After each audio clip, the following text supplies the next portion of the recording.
Hi,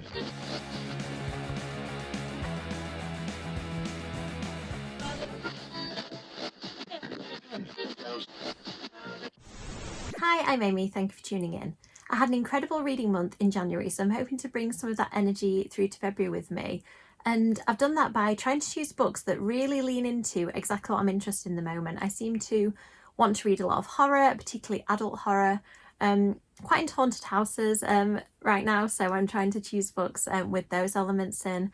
So let's get to the list, and then you can let me know in the comments if you've read any of these books, if you are excited about them. I'd love to have a chat with you. So I started reading this one last month, Winterween, which is a fantastic readathon organised by Gabby Reads to keep the horror vibes going all the way through the year, which I love. I picked it up because one of the prompts was to read a book with a house on the cover, and I didn't actually get to finish it. Part of the reason for that is that I'm finding it slightly slow going because it was written 50 or 60 years ago. And it just has that slight feel of sort of, you know, the classic horror of being a little bit ponderous. In the places that the horror does hit, it is visceral and dark and really, really good, but I'm finding the descriptions of the dining rooms and the equipment that they're using, because it is a ghost hunting book, I'm finding some of that a little bit slow. So I'm enjoying it, but I think that it's one of those that's going to take me just a little while to get through.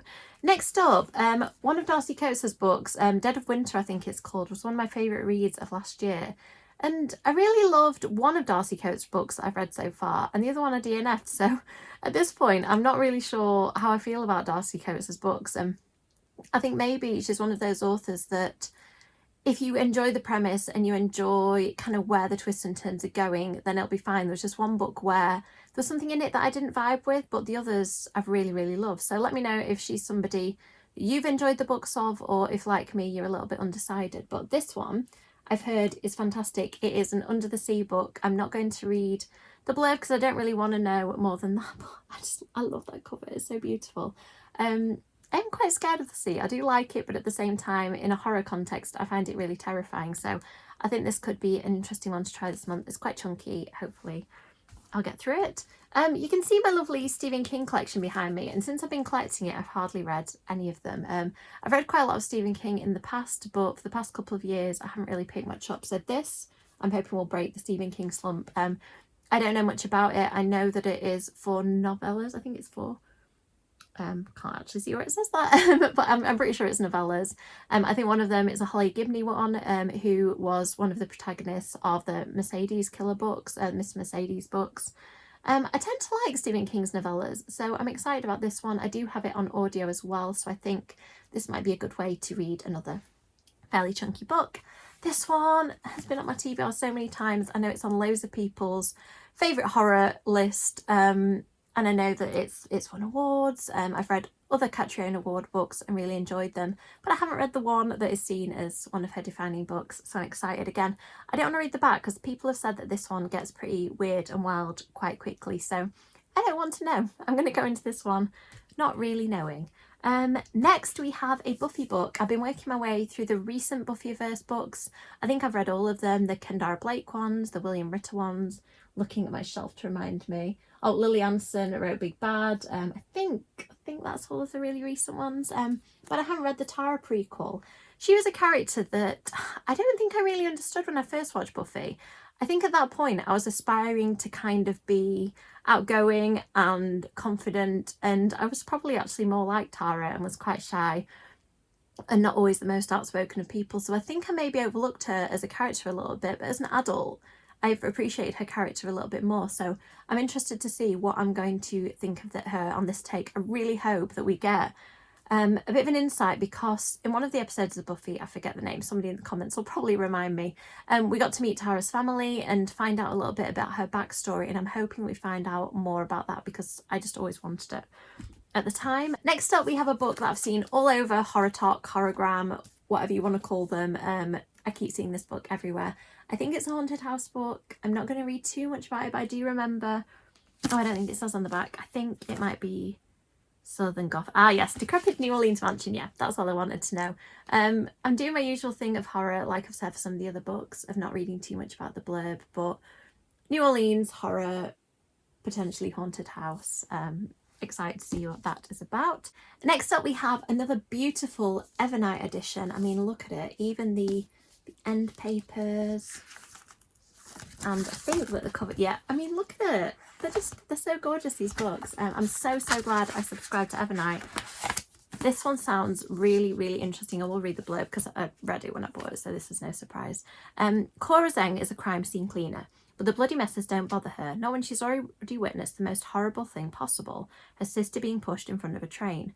But the killer was never caught, and Cora is still haunted by his last words, Bat Eater. These days nobody can reach Cora, not her aunt who wants her to prepare for the Hungry Ghost Festival, not her weird colleagues, and especially not the slack-jawed shadow lurking around her doorframe. After all, it can't be real, can it? After a series of unexplained killings in Chinatown, Cora believes that someone might be targeting East Asian women, and something might be targeting Cora herself. Soon she will learn you can't just ignore hungry ghosts. I don't know much about hungry ghosts. I've come across them and reading about various world mythologies, but the name of them always really gripped me, like hungry ghosts, like what makes them hungry, what are they hungry for? So I'm really interested. This sounds so good. I'm intrigued about knowing more about the haunting side of it. Is she haunted or is she not? I think that this is going to be really good.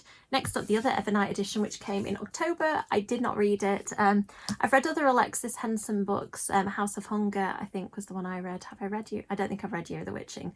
But I really enjoyed House of Hunger, so I'm excited for this. It is horror because it was in the Evernight box, but apparently this one has a dark academia slant to it too. I mean, look, again, another beautiful book. But yeah, and of course the end papers don't disappoint. Oh, look at it. I don't even remember whether I've seen this. It's beautiful. So I'm sure I'm going to enjoy it, like I did Alexis Henderson's other book that I've read. So let me know in the comments if you've read this one or if you got the Evernight edition. And finally, another beautiful book that I'm sure most of you are reading this month if you haven't already. I mean, look, this is the Waterstones edition. It's so pretty. I'm buddy reading this, my friend Shelley Toy from Tales of Point Horror Book Club. If you're interested in reading more point horrors, definitely check that out. They read a point horror a month. I've just started reading it, so I've not really got many opinions yet, but this is, of course, Grady Hendrix's latest. It's just come out. It's about a home for young mothers who are about to give birth, but they aren't married. So it's set in the 1960s, and it's just about a horrible time in history, basically, where women were treated really badly. I'm really hoping that the witchcraft comes in and gives them some of their power back, because at the moment the bit that I've read is just really sad. So beautifully done by Grady Hendrix. He obviously has got to know this time period really well. I'm just ready for these girls to kind of get some power and start being able to kind of fight back against the injustices that they're facing. So that's it. Some pretty heavy reading. Whoops, the heavy stack's falling over. Some pretty heavy reading material this month. I'm really excited about kind of leaning more into this interest in horror that I'm having lately. So let me know in the comments if any of those books strike your interest. As always, likes and subscribes are really appreciated, and I'll see you in the next video. Bye.